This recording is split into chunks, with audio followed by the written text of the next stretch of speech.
Welcome to our Sound for Video session. Today is the 4th of August, 2019.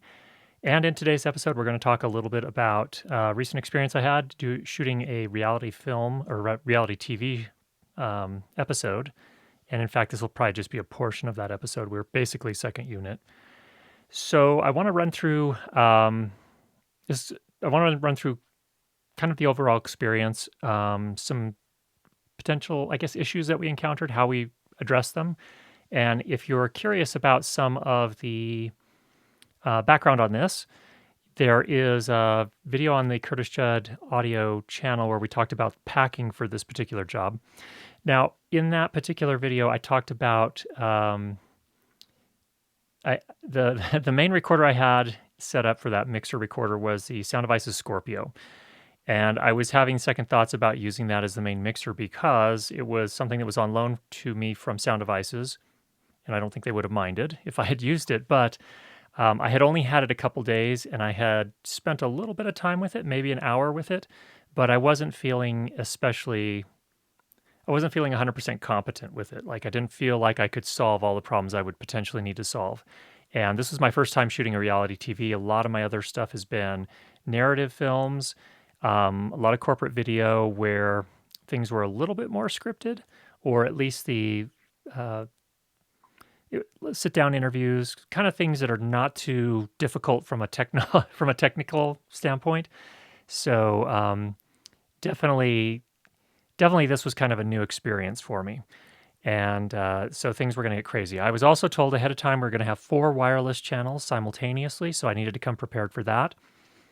And what else did we know? There was no indication as to whether or not they wanted me to boom, but I wanted to boom a mic as well. And we ended up doing that for most of the shoot. But let me go ahead and jump in and tell you a little bit about it. So I'm going to jump over to the screen here. I can't talk a lot about the show, but they did say I could show this one photo. So if you know your reality TV shows from like the 2004 to 2008 era, you may recognize this fellow right here. I worked with Hunter, who you see, he has the blue shirt here, and then Colby. Colby I've worked with on several productions in the past. He shoots a lot of reality TV. Here he was just using a handheld rig that was I think it was just a GH5, Panasonic GH5. And then Hunter was working with a Canon 5D. Now, it's going to be a joy for those people to try and match those two cameras, but those were their choices, not mine. Let's see, what else can I tell you here? So the way this worked was we were working at this company here. Hunter is on staff there. They have a 3-person production crew there, and 2 of the other guys were off on another project, so they needed someone to come in and do sound and second camera. And so I'd worked with Colby in the past. He called me up and said, hey, are you available on this date? Are you interested in doing this reality TV job? It's a one-day thing, pretty straightforward. And so I got the information I needed. We did the negotiating in terms of price or pay, and then we were good to go. So what can I can tell you a couple things here. So, one of the things that come up, and this is some of the other people that hear this that do production sound will probably laugh when they hear this. I don't do this full time. So for me, I do 4 or 5 jobs a year, in addition to some passion projects. So I don't charge a whole lot. We're not in a state where there's an active union, and in this case, I'm largely in it for the experience and because it's a lot of fun. So my day rate here was going to be $450 plus kit rental. And in this case, the kit rental was just $100. So that's a question we get a lot from people that are just thinking about going into production sound. I think a lot of full-time production sound mixers, and depending on the market you're in, are going to charge more than that for a day rate. But that's what I've been doing here for now. All right. What else can I tell you about this? So these 2 guys, we did two basic locations. Number 1 was in a factory. So we were basically giving this fellow a tour of the factory. We weren't. The CEO and the chief operations officer were giving this guy a tour of their factory. And then we came back, and this is actually the headquarters office. And then they did a tour of this, and then we did some interviews with him in the lobby here. So You can see my kit here. So these guys are just on handheld rigs. He's fully handheld, and he's using a glide cam here. And then in my sound bag here, I have my mixer, of course. At this point, I had the Cyclone on, which is my wind protection for my DPA 4017B shotgun microphone. We were actually going to do, he was going to get on a motorcycle, and we were going to actually do a driving shoot, but that ended up falling through because of rain. So we were rained out, unfortunately. So and to be honest, that's not something I've done before either. So that was going to be experimental, but that's why we have the Cyclone on here, just so that we'd have that wind protection as we were moving around. Let's see. In the kit here, let me just show you detail of the kit. So here's the bag itself. You can see we actually ended up going with the Sound Devices MixPre 10T. Now there's a reason for that. My primary mixer is usually a 633, and I also have the 10T, which I usually use as my backup. And we ended up falling back to the backup. Again, the Scorpio, I wasn't comfortable with it yet enough. I trust it, but I don't trust myself and my knowledge of it yet. So that's why I ended up using this. Not because the Scorpio wasn't capable, but also I was, I was going to be operating from a bag all day long, and the Scorpio is a big device. In this case, I had 4 channels of wireless plus a boom mic, so I only needed 5 channels.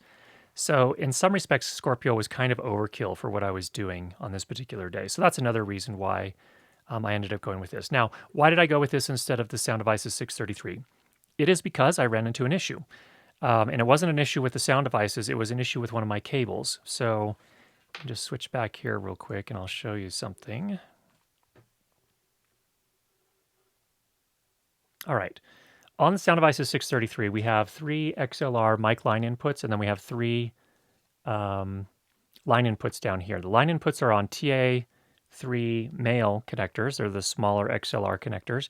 So I have to have an adapter cable to be able to feed my wireless into these.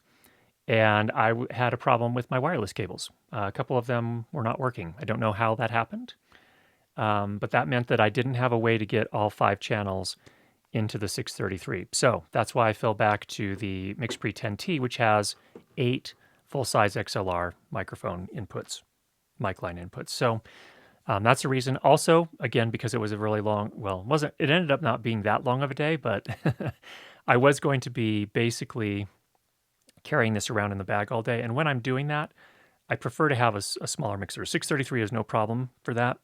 But I would much rather carry around the MixPre 10T than the Scorpio when I didn't need all those additional inputs. So that's kind of the... Switch back over here. My apologies. So you can see the bag setup here. So we have the MixPre 10T. I have my audio limited A10. So this is a dual channel wireless receiver here. And so we had those 2 channels coming in. And then we also had 2 Rode links. Now, normally this job was really short notice, so I didn't have time to get another more professional level kit in. I'm happy to report the Rode did pretty well with one exception.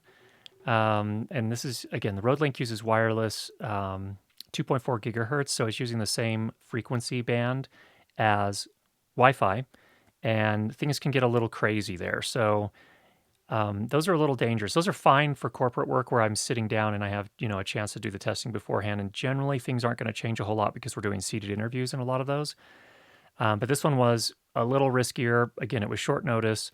I did have some other backups on plan, in my kit if I needed them, but it turned out these ended up working okay. The only problem I had with the Rode Link was one of the executives from the company, we had to change location. So again, I mentioned after we did the tour of the factory, we drove over, and it's just a short drive, maybe quarter of a mile.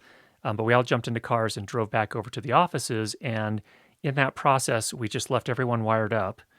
And he ended up breaking the belt clip off of the transmitter, and it kind of bent completely out of shape. All the audio limiteds did fine, but that one Rode Link did have that problem. So that's replaceable, not a big deal. And that's part of the reason why you charge for kit when you're doing a location production sound job. All right, what else can I tell you about the kit? So you can see here I have this is the first Rode receiver, and the other one was located up here. And then I have the 2 channels of audio limited here. So How did the Mix Pre 10T do? This is actually the first time I've used the Mix Pre 10T exactly like this. I use it a lot of my corporate jobs where we're doing seated interviews and things of that nature, but I haven't used it from a bag a whole lot. And it worked really well. I was really pretty happy with it. I'm familiar with how to navigate the menu. The only thing that I don't absolutely love about the Mix Pre 10T, and it applies to the 3 and the 6 as well, is that when you've got it in a bag here, you can see over on the side, down in here on this side is where the menu and headphone encoder is. That's the knob that you use to change the headphone volume, which I don't need to do a whole lot during a shoot typically. Once I get my levels set on that, I'm usually pretty good. But when you have to hop into menus, there are a few things you can do faster with that knob. You cannot do everything on the touch screen, but it's a little faster to do certain things with that knob. And that's where this is kind of a little bit of a problem. So if I have any feedback for Sound Devices, it is that when they do their next generation of Mix Pre, I would be willing to take a slightly larger mixer or a different shape mixer if they could put that headphone menu encoder up here on the front where it's a lot easier to reach. That is really the only complaint I have about the Mix Pre series. Excuse me. Other than that, the Mix Pre did great. It does the recording to SD card and then it backs up to a USB stick. And at the end of the day, we were able to just give that USB stick to Hunter, who was managing all the offloading and stuff like that. He was really surprised. He's like, "Oh, a USB stick," and so that made things really quick. We were able to offload the audio media within just like a 30 seconds or something like that. So that was really nice as well. I like that actually. It is nice to be able to just hand them a USB stick and be on your way. What you can see over here as well, and we've talked about this before, but I have my battery distribution system over here. So that's powering the wireless and the mixer itself. What else can I tell you about that? I think that's the main thing there. What were the issues? Oh, let me tell you a little bit about the microphones we were using. So 4 different microphones, of course. On the 2 Rode Link systems, I use Sanken COS 11Ds. I have 2 of them that are wired for Sennheiser, and those work with the Rode Links, and no problems there. And actually, the Rode Link, again, aside from that one issue with the belt clip coming off, the Rode Links did really well. They're harder to hide. And in fact, one of the people on camera was female, and she was wearing a pretty form-fitting dress. She wasn't one of the main people, and so I ended up putting a Rode Link on her. Fortunately, she had a handbag with her, and it worked out that we were able to hide the transmitter kind of in the top of her handbag there. And we got great reception. Everything worked fine that way. Everyone else, all the men, we just were able to clip the transmitters onto the belts or onto their waistbands and no problems there.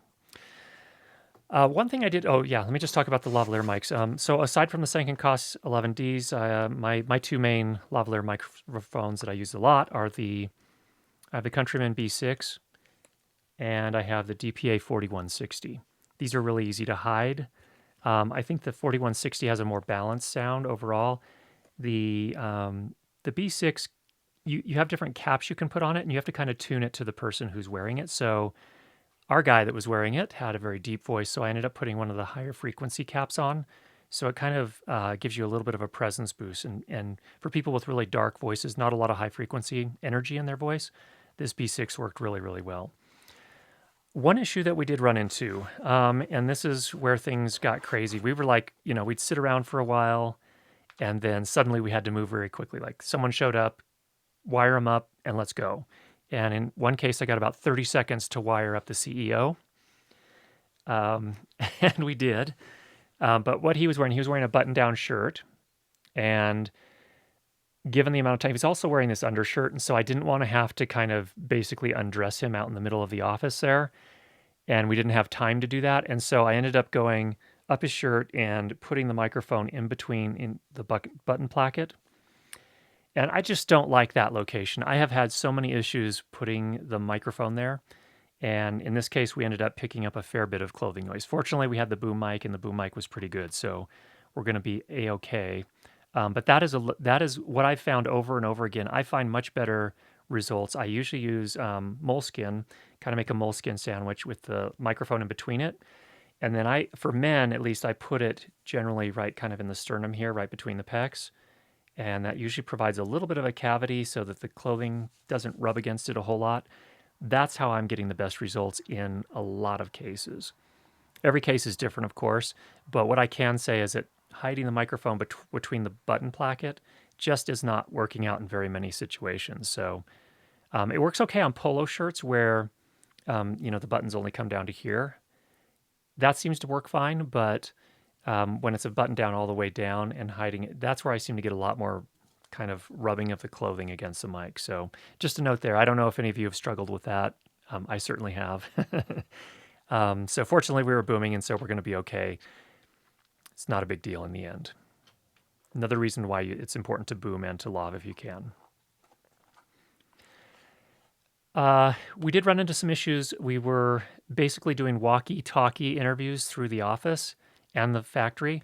Factory, there was a lot more room, so we didn't really run into too many problems. We had a couple cases where we had to kind of coordinate with camera a little bit because they were walking down a hallway, and so we couldn't have people on both in front of them and behind them. So I just followed the direction of Hunter and Colby, let them tell me where they wanted me.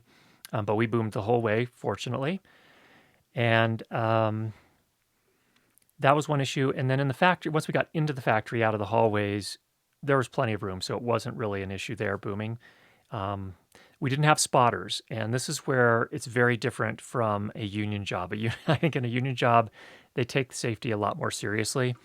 And we were being careful, don't get me wrong, but once we got into the office, there were some kind of tight spaces, and there was one case where I ended up running into a cubicle wall.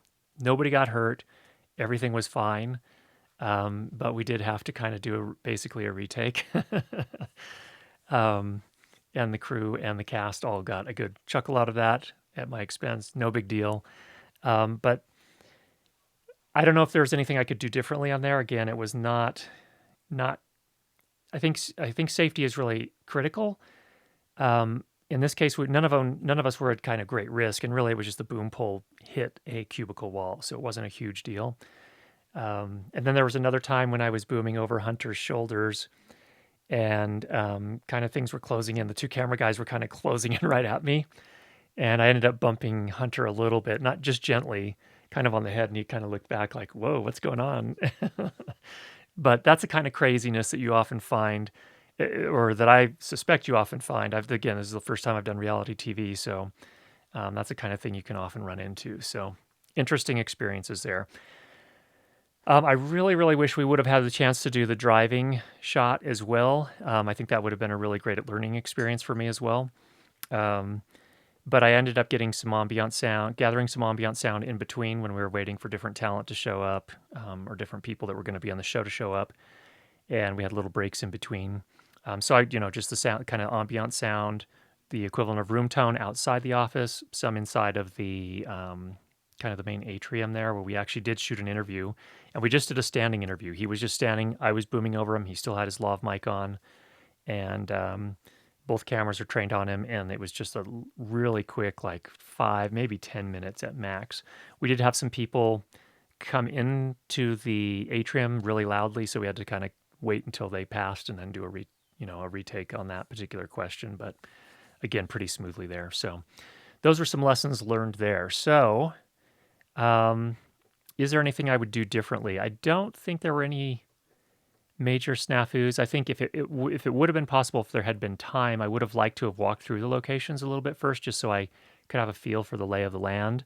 I think I could have probably avoided running into that cubicle wall if I had seen it beforehand.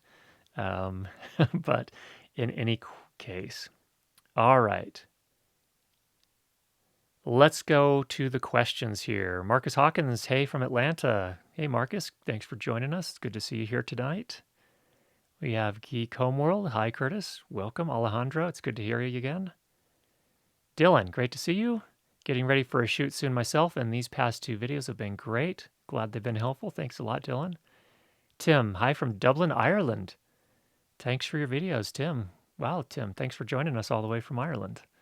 I've actually spent 7 weeks in Dublin. I love Dublin. It's a cool city. And I love the people that I met there. Peter Sinclair, really enjoyed the Scorpio review. Hi from Hamilton, New Zealand. Wow, Peter, thanks for joining us from New Zealand. And very good. Let's see. Geek Homeworld depends on the needs of the job. Talking about the Scorpion, I assume. Scorpio, excuse me, I assume. Alejandro Curtis, I may have asked this before, but I'm just wondering, can I use Fairlight with Isotope RX7 Advanced for sound design? Absolutely. The really nice thing about I think it was in version 15, they made a way to set up a round trip process. So you actually just type in the name of the application. So I'm on Mac at least. I don't know how it works exactly on Windows, but I assume the same thing exists there. In the setup for Resolve, you can actually put in a command line that you want to have available to round trip the audio from Fairlight. And yes, you can set it up. So all you do is, we talk about it in my course if you want to get into the nitty gritty details, but you set it up basically one time. And then when you are in Fairlight and you want to round trip a particular clip, you basically click on the clip or I believe on the track, and then you can just say send to Isotope RX, and then it will send it. It'll open up an Isotope. You do your processing, you click save, and it's back in Fairlight, which is really nice. It works really, really quite nicely. So definitely they work together, and it works really nicely. Rashad, hey, hello. Thanks for joining us. Javier, welcome. Javier asks, oh, I can actually show this. Let's do that. What would be the limitations, drawbacks, or pros with using a Countryman B3 on Tascam DR10L recorders? I have used the B3 just once, and it was a fine microphone. I did not specifically test it with the DR10L, so I don't really know on that. The Countryman B3 that I used was a little bit on the noisy side. And I don't know if I had a defective unit or what the situation was there. I have to imagine that they can't be that bad. I've heard of a lot of other people using them. So it could be that I just had a bad copy. And I had the full-size XLR. It was wired for XLR. I don't really see any downsides. I think it would work fine. Should be a fine combo. I don't know if anyone else has experience with that combination or specifically with the B3. Let us know in the comments here. I'd love to hear from that. So thanks for the question, Javier. Den Shai, hello from Krakow. Wow. I'm not sure if I wasn't asked before, but I try to hide a lav. Oh, here, let's put this up here. I try to hide a lav mic with a tape triangle, but it causes lots of noise from close, even if I do it exactly similar to tutorials. Yeah, I have found that as well. I find what works better is, let me just grab this.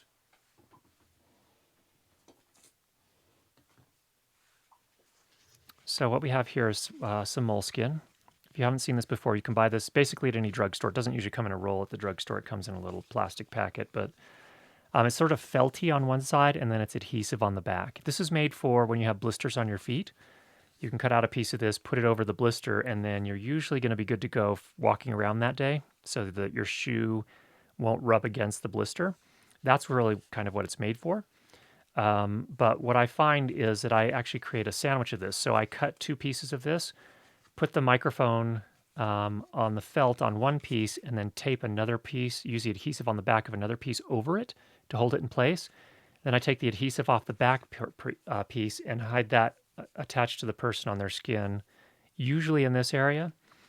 Although, it can depend on where you're going to, what you need to do. If you need to tune the sound a little bit, you might want to put it off to the side. Anywhere where there's a gap in the clothing is the best place to do it so that you don't get as much clothing rubbing against the microphone. I found that works a lot better than the like the gaffer tape triangle. But that's been my experience. And again, it depends situation to situation. Every situation is a little bit different. So you have to kind of, do what you can for your particular situation. So thanks for the question there, Den. All right. Hey, Curtis, could you recommend a good Rackmount compressor EQ unit? I don't use a lot of outboard gear, Rackmount outboard gear. I do have, over here you'll see I have a couple things. I've got a Universal Audio Apollo, the X6, one of the newer generation. I have an older Focusrite Trackmaster Pro, which is just a single channel strip, so that's not really what you're looking for. But then Also a DBX 286S. The 286S is pretty decent. You know, it's $200 or so US, and it does have a compressor. It doesn't really do EQ. No, well, does it? Not a dedicated EQ. I don't really have a lot of recommendations there. I apologize. Again, outboard gear is just not something I use a lot of. This is kind of the extent of what I use. Again, because mostly I'm going to be on a field recorder, and I'll do a lot of that work in post. But I have done a few live sound jobs, and I think they had DBX graphic equalizers. So if when we did run into feedback, we could pull those out, put them in the signal chain, and use those to kind of manage the feedback that we were getting. Those are really the only experience I have. If anyone else has got more experience with some of that rack mount gear, please let us know down below. Thanks for the question, Norm. Andres, hello. Thanks for joining us tonight. Roger Guimond. Hello from Brunswick, Canada. We've got an international group tonight. Thanks, everybody, for joining here. All right, we have a question here from Mike. Have you had a chance to try the loudness tools in DaVinci Resolve 16? I have not dug into those deeply. I think they've made some changes onto some of them. They've matured just a little bit from version 15, from what I can see. They now have some more standard targets built in. So rather than kind of leave you on your own, they actually do have the EBU standard, and I believe they have the ITU 1770 standards. So those are built in, but I haven't gone deeper than that. Hopefully I'll get a chance to do that. I'm actually working on a project right now that will, it's a passion project with my friends Levi and Austin. Austin's the writer, director, Levi's the DP. I'm doing all the production and post sound, and we're going to be entering this into a film festival. And we haven't decided for sure yet, but it could be that we're going to be using Resolve for all the finishing. Because I think this time we're actually shooting. I think Levi said we're shooting on a red, so that would make a little bit more sense. In the past, on our projects, we shot in ProRes RAW, so we had this kind of funky workflow where we did the edit in Final Cut, and then we had to export, and then I brought that over into Adobe Audition and did the finishing mix there, and then sent the mix back to them, and they layered that in. So. This time we may be able to do everything in DaVinci Resolve, and so hopefully I'll get a chance to kind of dig into the newer features there. All right, Dylan, seeing you using one and knowing I will be shooting outdoors, do you think I should get an actual blimp for my boom? I use a dead cat as of now, but is a road blimp windshield setup something important? Absolutely. Yeah, the thing with the blimp or the Zeppelin type covers, or the Cyclone is the one I use typically. The advantage those have over the kind that just slide over the microphone is that they create more space between the microphone and where they first diffuse the wind. And so having something like a blimp makes a huge difference once the wind gets above, maybe 12 miles per hour, however you measure wind. I'm not sure what that would be in kilometers per hour, but once it gets up above a certain point, only a blimp is going to work. So yeah, I think that is an important thing to have in a kit if you're doing location sound on a paid basis. Certainly, if you're not doing it on a paid basis, if you can afford one, I think it's a great tool. I use mine all the time on production shoots, so I find it a critical piece of my overall kit. All right, Marcus says, Javier, I've used that combo for a wedding and it was great. Sounds more articulate than the stock mic that comes with it. Great. Thanks, Marcus. So that's referring back to the Tascam DR10L and the Countryman B3. That's awesome. Who knew that we would get someone that had experience with that that combination? So that's cool. All right. Let's see what else we got here. Here's a question from Rashad. I just I think bought RX-7 Standard not long ago, and I'm testing it out. So far, it's great. Is there any general advice you give to somebody just learning the various tools? Let's see. I have actually found in RX, I found that I almost always round trip into the RX sound editing app, like the standalone app. rather than just using the plugins from another digital audio workstation or in a video editing app, an LE. The reason I do that is I feel like I get much better control. So this is if I'm cleaning things up, and that's really what RX is about. It's about cleaning things up, and it's also very good at loudness normalizing a final mix. So I almost always take it over into the standalone RX sound. What do they call it? RX sound editor, I think is what they call it. But in any case, that's one tip. I don't know if the standard version comes with that. I think it does, and I find that a much better way to do things. So that is the first thing. Secondly, it's largely about one of the things I really like to do also is go into the spectral view. So normally you're in the waveform view, which shows amplitude. Really good for showing amplitude. Great when you're loudness normalizing. If you're cleaning up, though, I would really like to go into the spectral view. So there's a little slider in the lower left-hand corner. Slide that to the right. That gives you the spectral view, which helps you to identify what problems your audio may have. So in addition to being able to hear what the problems are, this gives you the opportunity to also see them visually. And that's been a really helpful thing as well. So sometimes, for example, as we get a little older, we tend not to lose the ability to hear the higher frequency sounds, like in the 15 to 20 kilohertz range. I find that my hearing, I can generally hear 15 kilohertz. Once you get much beyond that, I can't hear a whole lot. So having that visual record is helpful as well, because if you do have some funky stuff going on up there, that'll help you identify that and be able to address it. So if I've actually found about a year ago, I started noticing this very narrow hum at like 17 kilohertz, and it's not something I heard. And that was shooting here in my basement studio, and I realized what it was. It took me almost a year to figure it out, but it was this little. We live out in the countryside, and one of the things you're always kind of doing out in the countryside is making sure that rodents don't get in the house. And so we have this little ultrasonic thing. It's supposed to be much higher frequency that it outputs than 17 kilohertz, but anyway, it was also putting out 17 kilohertz, and so that's what I was picking up. So I was able to identify that with a spectral view, where I wouldn't necessarily have heard that with my ears. Maybe on a good day I would have, but that's one thing that can be useful. It also is helpful for you to identify if you're doing kind of really in-depth cleanup of sound. Like, for example, if there's a siren or a phone ring that went off in the middle of a shot, and it was the one shot that the director loved and wanted to keep. In fact, I had that on my last project with the, or a couple projects ago, the little short film Listen that we made. One of the takes the director absolutely loved, and it just so happened during that take, this really loud car drove by right in the middle of the line. And they also wanted to make a cut right in the middle of that, so it was a really to a separate take, or it's a completely separate take. So it was a real challenge to clean that up, and RX really saved me. So going to that spectral view helped me identify where the engine noise was, and I was able to kind of pinpoint in there and use the basically the paintbrush to clean some of that up. So those are some thoughts there. So there are lots of we do have some other tutorials on the channel here that talk about doing various things in iZotope, including noise reduction, talking about just using a high pass filter, and then doing loudness normalization. So you may want to check those out. Those might be helpful for you as well.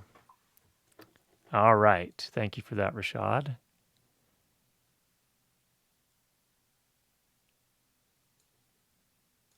Here's a quick question from Andres. I have a split cable that comes with the MixPre 6, but I've been looking for a shorter USB to USB-C, USB-A to USB-C to power my MixPre with a blind spot power junkie. So well, that's interesting. Does the blind spot power junkie have a USB-C output? Because if it does, just a USB-C to USB-C cable should do that job. Just some thoughts there. I'm not sure if I'm following exactly. I apologize, Andre, but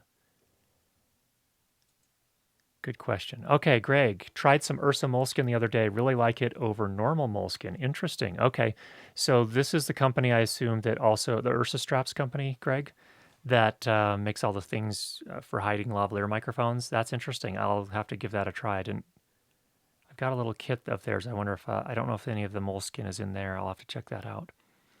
Good to know. Thanks for that, Greg. All right. Oh, here's the question. Okay, following up from Andre. Sorry. I bought a bunch, but they're not powering the Mix Pre with the green light in the display. I have one that powers the Mix Pre with green light, but it's 6 feet long. Do you know any cable that will work? I've asked Sound Devices, but no answer yet.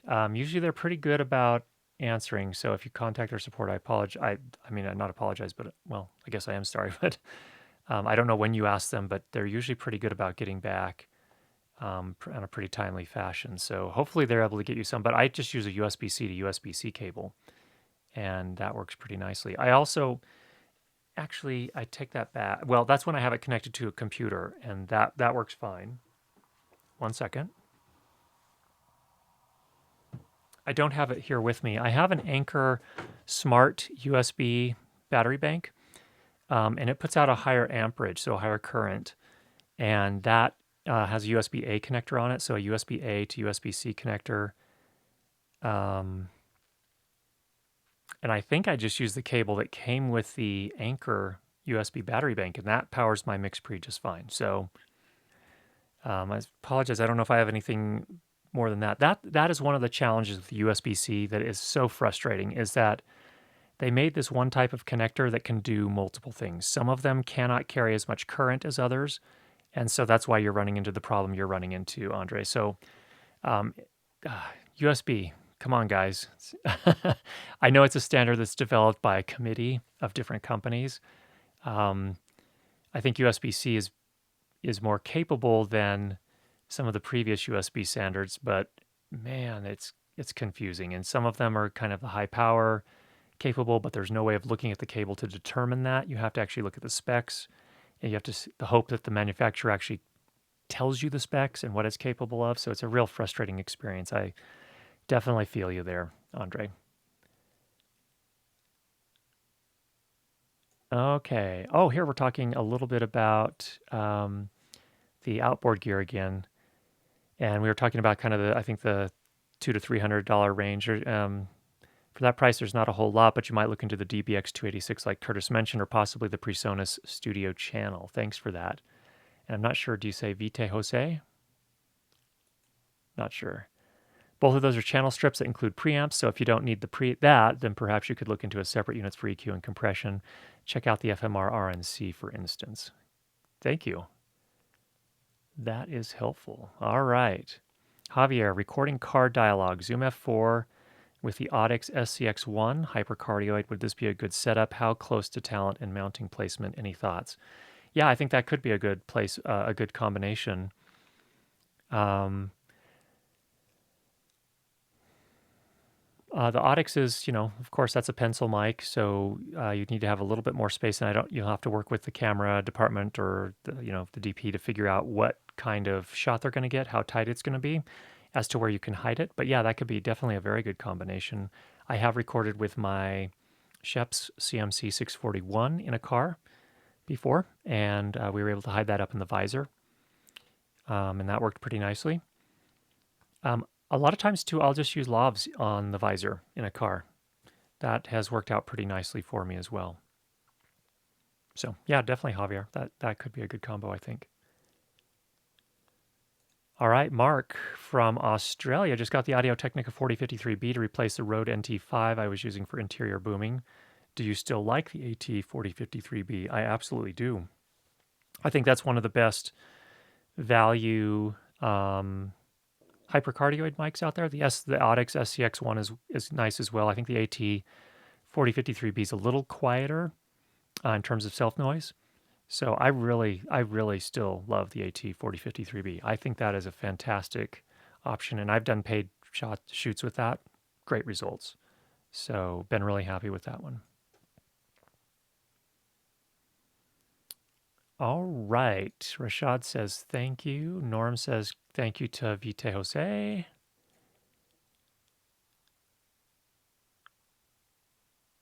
Mike also says USB-A to C won't give enough power for full functionality. You need C to C. The interesting thing is that That's the thing that makes me scratch my head. I actually do get enough power over this Anker USB battery bank that has USB-A.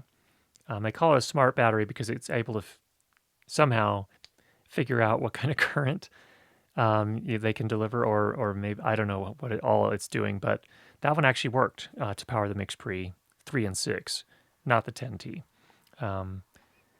But normally I think you're right, Mike. I think that normally USB-A to C won't give you enough current. So the previous USB specs where you're using USB-A connectors only specify, I think, up to 5 volts and I think 2.1 amps. In any case, the Mix Pre seems to need a little bit more. All right, Alejandro, Curtis, I may be thinking either getting a 688 or the 633. Is there any chance we may see you have a course on how to operate the 633? Also, how different are the 633 and the 688? Let me talk about the last question here first. What's the difference between the two? They're fairly similar. The 688, of course, has a few more capabilities than the 633. The 688 can mate with the SL6, so the slot-in wireless receiver, and then it also has some additional features in the 688's menus to manage that. So, for example, to do frequency scans and things of that nature. But aside from that, in terms of operating them, they're pretty similar. And obviously, the difference is in the terms of the number of inputs that you have, the size of the overall unit, the weight of the unit. So that's the thing is that, I could buy a 688 or I could buy a Scorpio, but for most of the things that I'm doing, I don't want to have to carry around that extra weight if I don't have to. And I'm not usually working from a cart. So I think that's where you can put the 688 and you can put the 630 or the Scorpio in a bag. They'll fit. I've got my OR34 from Orca over here that was actually made for that size mixer. But man, if you're going to be operating from a bag all day long, that is a job. Like, pretty serious, pretty taxing job. So, I would carefully evaluate how many inputs you're typically going to need and then adjust from there. So, for example, if you're just going to be doing a few where you need more than 3 line inputs plus 3 mic inputs, or 6 line inputs simultaneously, I'd stick with the 633. I don't know if the guys at Sound Devices would agree with me. They might be pushing for the 688, but if it's only occasionally that you're going to need more inputs than that, then you can rent on in those situations and charge the kit fee to cover that. Whereas if your bread and butter is going to be smaller jobs where you're going to where 6 input channels overall, 3 line level, 3 mic level, or 6 line inputs, if for some reason you have that, then I'd probably go with the 633 because that will save you some weight. I think it's a little bit more power efficient. I don't know as much about the output configuration on the 688. I think it has a little bit more on that front too, like some comm returns and stuff like that. Not 100% sure on that. Again, I have not used the 688. So that's worth looking into as well. If you do need comms for a sound department, you'll probably want to look at that and see what's available there. But great question, Alejandro. Wish you all the best on that. All right, Dylan. Okay. Also, make sure when we're talking about USB battery banks, make sure you're buying from a reputable brand, not just a random one on Amazon. That is Anker. So Anker, I think you're implying that is a reputable brand. I'm not positive, but I've had good luck with mine. I don't know if it seemed like a pretty premium battery. It's worked really, really nicely. I've had it now for at least 2 years, and it's worked. I use it constantly for all sorts of things, including sound. But yes, I agree. You probably want to steer clear from the no-name brands. Anker does seem to be a pretty solid one. Javier, one last question. I promise. In order to have a manual dial to control gain, would using a Ceramonic Smart Rig Plus between a Rode NTG3 and a Blackmagic Pocket Cinema 4K be beneficial, or would it hinder the sound? Well, the thing is that if you do that, Javier, you'll be using the 3.5 millimeter mic input on the Blackmagic Pocket Cinema camera. I haven't used that one as much. I typically, when I do use that, I use it for timecode input instead of for microphone. So I haven't officially and done any sort of in-depth testing on that mic input. So I don't really know, but I think it could be fine. Yeah, I mean, I think that would give you that manual dial control. It's a fairly affordable solution to accomplish that. You'll have to find a way to rig it up, but I assume that's not an insurmountable problem by any means. I don't think it would hinder the sound. I don't think, but again, I haven't tested that mic input extensively. I have this. The Smart Rig Plus actually was pretty impressive for a plastic piece of kit that costs. I think it's less than $100 now. In terms of the sound quality, it was pretty decent. So yeah, definitely could be an option there for a kind of a budget option. All right, Andre again. Back to the USB. That one's too long. Okay, so we're talking about getting the right answer there. Okay, Javier, never thought about using lavs on the visor. Absolutely, those lavs can work pretty nicely. You're going to pick up a little more ambiance that way. It's not as directional, obviously, but works pretty nicely. It's a lot easier to hide. So if you're going to get if the cameras are going to get a wider shot, it's a lot easier to hide a lav mic up there than a pencil condenser. All right, Carlos uses the Anker PD2100 with my MixPre 6 via USB-C, and it runs for almost a full production day. 2 lavs and 1 mic with phantom power. Great info. Thanks for that, Carlos. Thanks for sharing that.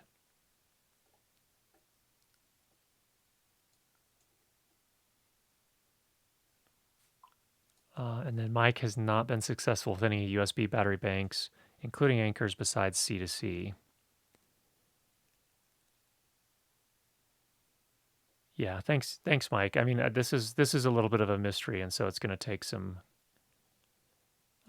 work to get that figured out. Andre has another question. Another thing I tried passing time code from my EOS R to the Ninja 5 to MixPre 6 with the HDMI adapter that was mentioned on the video you made, but it did not work. And you are using B&H cables. Yeah, that's a tricky one. On those videos, so what he's talking about is you're sending a timecode over HDMI. There are some specific HDMI. I think they're actually, are they repeaters? I don't know what they are, or amplifiers, but they or splitters. Yeah, I guess they're like active splitters.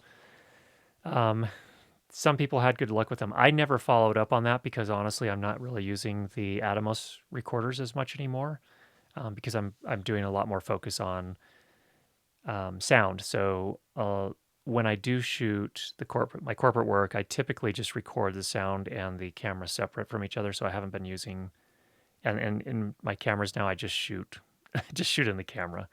Typically, I may sometimes have a monitor, but the one thing I don't like about the Atomos recorders, well, a couple things, but one of them is that they're so darn loud. Those fans inside them just drive me batty, and it mess with sound. It makes more work in post. So I've actually been shying away from them a little bit lately, and I hope that they fix that. I think they're using FPGAs for the whole thing, and it gets really hot in there, and so they've got to do a lot of thermal management. So in any case,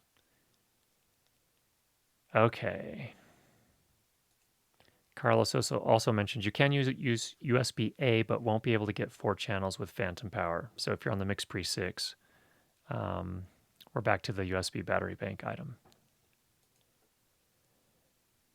All right, Century FX Studios just got the F4, the Zoom F4 based on your videos. I can use it for better preamps and time code for my different cameras. Absolutely. Well, thanks, Javier, he says you're awesome. Thanks for joining us tonight. And then back to Century FX. Have you ever done surround in a video? Any quick tips on outputting surround sound on YouTube? No, I've been doing all stereo mixing up until this point, and so I haven't. I've been looking into it a little bit. That is one small factor that went into my choosing the Universal Audio Apollo X6 here, is that as we move into the future and I do set up a surround mix here, I'll be able to do that with this interface. So that was one of the motivations for buying this particular one. So I don't have experience with it yet, but I am doing a little bit of research here and there, and we'll eventually get there. So great question. And sorry I couldn't help more. All right. How do I do a camera hop from my F8? Is that in the sub 1 and 2 out? You can do it with a 1 and 2 out. I think a lot of times, people correct me here if I'm wrong, but I think a lot of times when people are talking about a hop, they're talking about a wireless hop.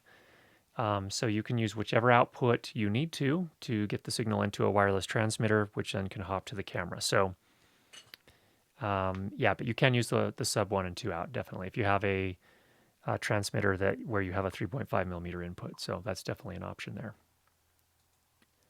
All right, Fernando, if an actor needs to scream loud and there's no chance of a shotgun, what do you suggest for recording with a lav? Do transmitters offer the necessary dynamic range? Do they have a limiter? Thanks. Yes.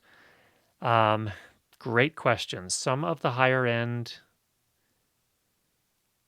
transmitters do have limiters in them. My audio limited A10 have limiters in them, and that has been very helpful in those types of circumstances. You also may need to change the gain for that particular take or that scene or whatever it may be. But yes, they do, and there's also a difference between limiters. So actually, I believe, like for example, I think the Tascam DR10L, which we were talking about earlier, for example, that little body pack recorder, that has a limiter in it, but I believe it's a purely digital limiter. Also, I am in the process of I know a lot of people have asked for this. I apologize for those that are waiting for this. The Pico Mic, which is a wireless mic system, more of a, I guess, prosumer kind of mic system. They have limiters in them as well, in the transmitters, but they're purely digital, so you can still clip them. So that's an important thing to need. The limiters are something that you're going to have to pay a premium for. Good limiters, analog limiters that will actually save you from clipping it. Even so, you still have to get your gain set right. They're going to help you to some extent, but if you have them, if the gain is set high enough and they scream, you're going to cut off or basically limit so much of that audio that it's going to sound odd. So you still need to drop that gain to accommodate that particular situation. But yes, and when I say higher end, Audio Limited has them. I believe a lot of the Electrosonics have them. The Zaxcoms have them. The Wizicoms probably have them. So it's going to be the more expensive wireless professional systems that will have them. So those are going to be expensive. But yeah, that's a great question. I appreciate that, Fernando. So thanks for that. Oh, Tim Kelly, here's a great idea. So he's used the Rode pin mic on a seatbelt, very much the same as the Rode Lav in terms of its sound, I assume is what you mean there. That's a great idea. So the pin mic is one that you can actually pin to clothing or a seatbelt, and that gets it nice and close to the talent. That's a great idea. Thanks for that, Tim. That's one thing I hadn't thought of. All right, next up from Michael Cunningham. Just did a wedding yesterday, and the DJ asked about 4-inch. Quarter-inch? Is that what I'm sorry. Let me see if oh, here it is. Okay. Here's the full question. Sorry about that, Michael. The DJ asked for quarter-inch, so I went quarter-inch to XLR. Is it as clean as XLR to XLR, or does it not matter? Well, if you're talking about a balanced connection, which a lot of times a quarter-inch TRS is a balanced connector. So yeah, it's just the same, just a different type of connector. It's really kind of comes down to whether or not it's balanced or not. And even that, again, when we're talking about balanced versus unbalanced, unbalanced is not necessarily inferior sound quality, but it is certainly more likely to pick up interference. So that's the biggest difference between them. If you have a very high quality unbalanced cable, that can be just fine if it's not too long of a run. You have to keep it short. When you need to do longer runs, that's where balance is going to be really critical. So, Michael, yeah, that's not necessarily a problem at all. All right, it's time for us to wrap it up. It's been another really fun sound for video session. Thanks everyone for joining. Get out there and make some awesome sound, and we'll talk to you again next week. Take care, everybody.